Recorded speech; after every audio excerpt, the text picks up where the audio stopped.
खुलुमबाय आदै आयं आंनि जय नार्जारि इउटुब चेनेलावहाय आयंआ मोनसे जोङो दुखु मोननायलाय जों बै लामा लाखियो गैया जों प्रमद गैया आइसि फैदो साराय सारिथा पासतायाव लास्ट होननानै बेखौ आइसिया बादा होफैदों बेखौ जों बादा हरनायाव माखासे मानसि सेंग्रा आइजो सेंग्रा गोरलै गोरलामा बै जोंनि दलं ब्रिजआवहाय गान्धी मोनसे गायनायखौ अखल'आव गालांना होदों बेखौ जों कमिटिया गाज्रि मोनदों बेखौ हमोब्ला जोङो थानोबो जोबगोन जों बुंना दोंमोन। Welcome to Jay Narzary YouTube channel में सब लोग को स्वागत करते हैं। आज का दिन में फिर भी हम आप लोग का साथ है। आप लोग कैसे हैं? हम भी बहुत अच्छा है, इसके लिए हम आज का दिन में वीडियो लेके आ रहे हैं। आप लोग भी देख सकते हैं। ओके, ऐसे तो हम वीडियो शुरू करेगा। हम किधर आए आप लोग भी मालूम हो गया लगता है। अभी हम आ गया इधर आईपाली न्यू पिकनिक स्पॉट इधर आया है, आप लोग देख सकते हैं। अभी हम आप लोग को दिखाएगा, ऐसे तो वीडियो शुरू करेगा। ओके, आप लोग देख सकते हैं बहुत अच्छा लग रहा है। इधर बहुत अच्छा बना रहा है। अभी उससे भी ज़्यादा अच्छा बना रहा है। और इधर भी और सोरेग्रा ब्रिज जैसा सेम टू सेम बना रहा है, बहुत अच्छा है। देखो इधर अभी कलर लगा रहा है, लंबाई देखो। अभी इधर काम कर रहा है और देख सकते हैं आप लोग भी। ओके, हेलो अंकल जी, कैसा लग रहा है आपको इधर रंग लगा के? बहुत अच्छा है ना। और इधर क्या क्या होने वाला है आप बोल सकते हैं थोड़ा?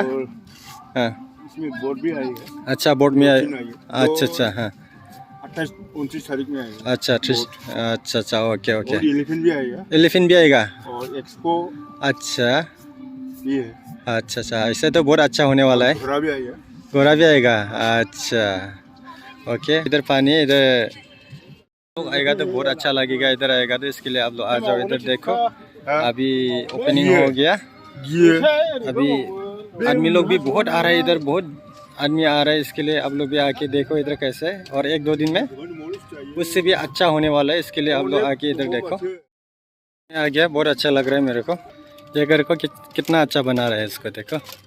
और ये साइड में भी रास्ता बनाया और उधर बाथरूम टॉयलेट जाने के लिए उधर भी बना हुआ है। और इधर पानी है। आंनि जय नार्जारि यूट्यूब चैनल है, जोंनिनो बिथां यहाँ बिराद गोबां भिडिअ बायदि नुयो। नोंथांमोना दिनैहाय आंजों लोगोसे दङ, बेनिखायनो दिनैहाय सानैजों जों ज' बेरायनो फैबाय। बिनि थाखाय दिनैहाय बेयाव फैनानै नों माबायदि मोनदों जायगाफोरखौ एसे बुंनो हागोन नामा?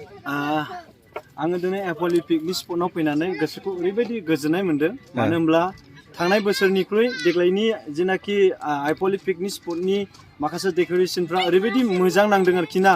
बिराद मोजां जिरायनानै थानो थाखाय एसे साया बारहावाफोर लानो थाखायहाय एसे मोजां जायगा बानायना होदों, डेक'रेसन बानायना होदों।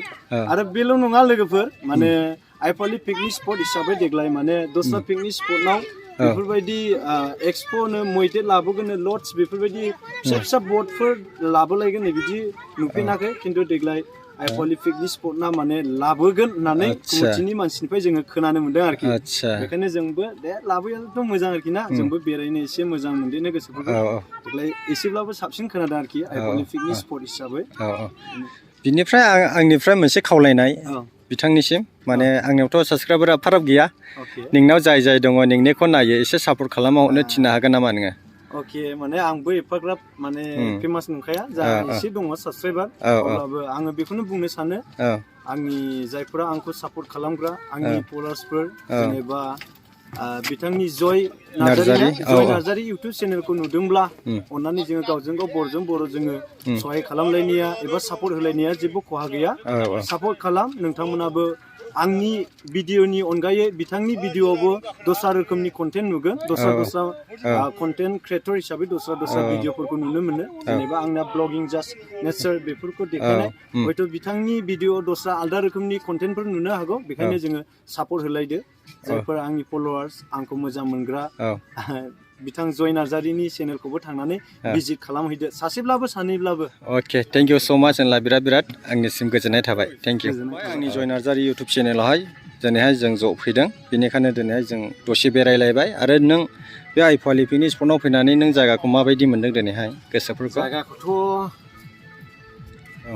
आइपवालि पिकनिक स्पटआव फैनानैहाय माने खना खनि गिदिंजोब्बाय आङो, भिडिअ लाथ'नाय जायाखै। ओमफ्राय नै दा फार्स्ट टाइम नैबेयाव हाबफैबाय। माने बे दैयावहाय फुख्रि बायदि जावनानैहाय बेवहाय सेल्फि जन बानायदों। देग्लाय बियो ओरैबायदि मोजां स्टेन्डार्ड नुदों, माने सिगांनिफ्राय दा आपग्रेड जाबोनाय बायदि नुदों। आपडेट जासिनदों आरो साबसिन जादों।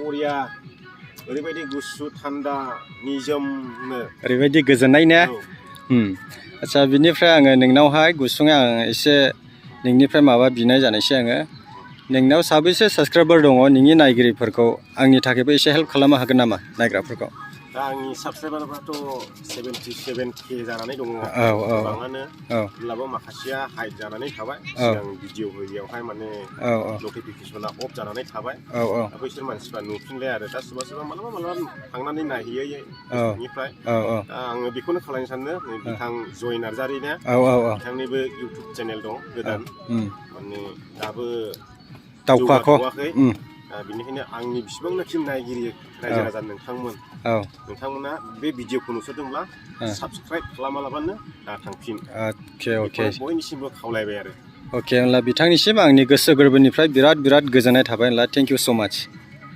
गोजोन्थों बयनिसिमबो खुलुमबाय आदै आयं आंनि जय नार्जारि इउटुब चेनेलावहाय बिराद रोजा खुलुमनाय थाबाय दिनै लोगो मोनबावबाय दाखालि लोगो मोनबावदोंमोन आरोबाव लोगो मोनबावनाय जाबाय दिनै स्पटआव फैनानै ओरैबायदि मोजां नुबाय बेरायजोब्बाय आङो नायजोब्बाय गोसोआ बिराद मोजां मोनबाय ओरै गोदान बानायगासिनो दङ मैदेर आरो गराइ लाबोगोन होनदों आरो बेबायदि लाबोनानै माथो नांबावगौ आरो साबसिन जादों देग्लायनि बोसोरावहाय आरो आयंआ माबाफोर बुंनो गोसो दंबावो नामा आयंखौ आं बुंथिनो थायो जेनेबा जोंनि पिकनिक स्पटआव नोंनो गामिनि मानसिखा नारेंगोदोनि गतिके जोङो बेवहाय जोङो बाबानो आयंआनो माने साफैबाय बेवहाय जोङो बे स्पटखौ नोंसोरो रिपर्टार खालामबाय माने पाब्लिकबाबो फैबाय मिया जोंनिया पिकास'दोंमोन माने मुखलिमोन बेवहाय जोङो प्रग्राम नुनानै मालिकफ्रा फैदोंमोन हाजार मानसिफ्रा फैदोंमोन जाहाथे बेवहाय आङो मोनसे दुखु मोनदों बेवहाय नोङो आयंआ मोनसे जोङो दुखु मोननायलाय जों बै लामा लाखियो गैया जों प्रमो गैया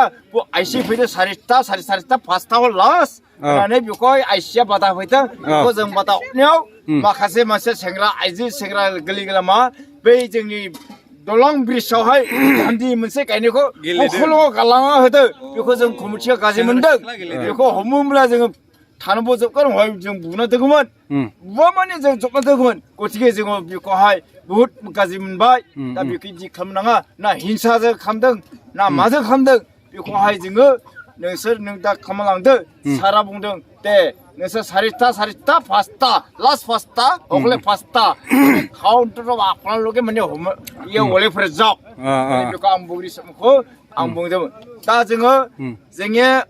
जों मेल माबाखौ लादों जों 31 तारिख जोङो प्रग्रामखौ लादों माला बेखौ नायफैलायानो जाबाय माने फालिफ्रा फैनो हागोन रंजा बाजा खालामनो हागोन गतिके जोङो मियाहाय सानदोंमोन प्रग्रामखौ दं होननानै फैदोंमोन अब्लाबो बेखौ दुखु मोनो सोरबा माबा बखायला बिराद गाज्रि मोनदों कमिटिया दा जों बेखौ बायफिननांगौ दं बिसोर जोङो ब्रिजआवहाय जोङो समायना रमायना जों सान्थिखौ होनो हादोंमोन बेखौ मानो थाखाय मा नाजादों माखौ सिन्था खालामो माखौ हिंसाजों बुखुना गालाखो नैबेखौ खारन जों कमिटि मानसिया बुहुत गाज्रि मोनदों माने बेफोरखौ माने टाइम दं हिसाबै पाब्लिकफ्राबो बुजिनाङैखौहाय टाइम होदों नालाय नोंसोरथ' होआखै नालाय थानानिफ्राय नोंसोरो टाइम मोनदों नालाय बेबायदिसो होनो मोनगोन नालाय बिनिखायनो रायजो राजाफ्रा फैलाबो अननानै बेबायदि खालामलांनो नाङा बिनिखायनो खावलायनाय थाबाय आयंआबो बुंबाय आंबो बुंनाय जाबाय आरो सोरबाफोर आरो बेबायदि बुखुनाय नुयोब्ला गावबा गावनो साजाखौ मोनगोन बिनिखौ जेलावबो जोबगोन आरो बुजागोनबो बिनि थाखायनो अननानै रावबो बिदि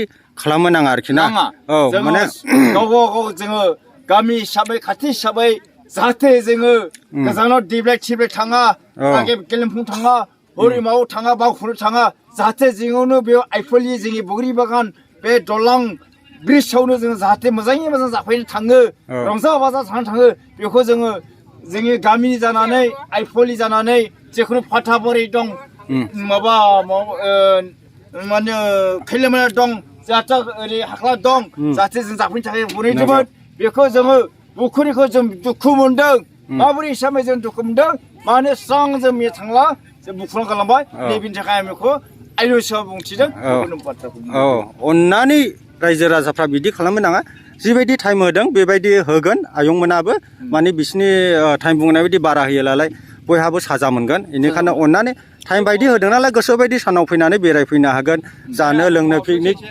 माने गासैखौबो लाफैनो हागोन बेनिखायनो अननानै बिदि खालामनो नाङा आरोखि ना आयंआबो बुंबाय आरो आयंल' नङा दस्राफोर नुयोला आरो हमबावगोन कमिटिनि मानसिफ्रा आरो कमिटिल' नङा सोरबाफोर साइडआव बेरायनाय नुदोंब्ला इसोरनो बुखुदों होननानै हमनानैबो दोननो हागौ बेनिखायनो अननानै नोंसोरो बेबायदि खालामनो नाङा आयंआ बुंबाय बिराद खावलायबाय आंबो खावलायदों कमिटिनि जानानै बेनिखायनो बयबो फै बेरायफै जाफै लोंफै जेबो नङा मानो होनब्ला बे जायगा जोंनिनो माने गोजानाव थांनांगौनि माबा गैया खाथियावनो फैनानै नायफैनो हागोन थाव खरस सोयोब्लाबो जोङो दाबायदियाव गोजानाव थाङोब्ला 10,000 5,000 नांगौ जानाय लोंनाय बेरायनाय नंगौ नाङा आयं दा बेखौ दा बुंनानै आङो आइफलि आं सासे आं मोनसे आंनि नामा चित्ररन्जन नार्जारि बेवहायनो आङो बे कमिटि हलावनो कमिटि माबायावनो आं ओंखाम संबाय थाखायो गोदोनिफ्राय आं बेवहाय 4 बोसोर हयगल माने 4 बोसोर जाबाय बेयाव ओंखाम संबाय थाखायो जों नुखायो दा अनेक मानसिया सेंग्रा सिख्ला बेरायफैयो जोंखौ एसे अन्नानै जों बाथा हरो दे थांदो होननानै मुं बे जुगा दसासै दा सेल्फि फैला एसे माबा सार मुवा फैला गाजागोन दा आवगोलनि बिसोर फैनो थाखाय नोंसोर सिगां गारदों नामा नोंसोर बारग'दो बिनिफ्राय जों बिदि सफैबाय बेखौ जों बादा होखायो आजि बादि जुदि मानियाला नोंसोर जोंखौहाय कमिटि मानसिखौ सोर आइसिफ्रा फैला सार आइसि मुवा फैला जोंखौ फैगोन गथिखे नोंसोर मानिनांगौ होननानै जों बादा होयो होमब्लाबो जोङो मानियालाय माथो खालामबाय दे नोंसोरनि गोसो होमब्ला जोङो बेवहाय मोनसे जोङो गोजान थांस्लायस्लाय जोङो हन थेब्लाय हन बावखुंग्रि हन माबा थांस्लाय हन दादगारि हन मोनाबिलि बेयाव थांस्लाय जोङो गामियावनो जोङो मोनसे ब्रिज जाबाय जाब्रां ब्रिज बेवहाय जोङो सलिना होबाय आइफलिया जेखुनु फाथाफ्राय गासिबो जों अनलायना मानिबाय बेखौ रायजो राजाफ्रा जोङो बेवहायनो जोङो खुलिनो हाबाय होमब्ला जों माब्रै गाज्रि माबाखौ दा बेनिखायनो आं बेखौ बुंनो हागोन दा नोंसोर जाहाथे थैनाङा नै दाखालिसो बावैसो बिरसाव थैबाय ओरैनो निसिमानिनो फाथाबारि माबानि थैबाय बेवहाय जों दुखु नांनानै जोङो जाहाथे बिदि खालामसै रायजोफ्रा गोरलै गोरलाम जोङो बाइक सलायदाव नाङा ब्रिज मानियावबो साब्रांबो नाङा जाहाथे जोंनि बे मोनसे कमिटि रुल मथे जोङो बिदि बेस गानानै जों थायो ओइ बाबु नोंसोर मोजाङै सान दे बेखौ मानिनांगौ जाहाथे बेखौ मानिनानै थाङो रायजो राजाफ्रा जाहाथे उन्दै गथ'फ्रा बेफोरखौ जोङो बेखौ मोनसे नोंसोर रंजानो थाखाय जेरै जोंनि ख्रिस्टमासआबो सफैनोसै आवगोलनि थाखाय जोङो ख्रिस्टमासनि थाखाय जोङो फिनिसखौ खुलिना होदोंमोन जाहाथे गोजानाव थाङा जाहाथे जोंहा बेवहाय आरामसे बेवहायनो जोङो आइफलि बे जाब्रां ब्रिजनि बे गाहायावनो जों जानो हागोन जाहाथे जों जायै लोङै गावबा गाव जाहाथे सहैनो हागोन जाहाथे जों रंजानायखौ गावनि फोरबोखौ जों फोजोबनाय जाबाय अके गोजोननाय थाबाय थेंक इउ सै आयं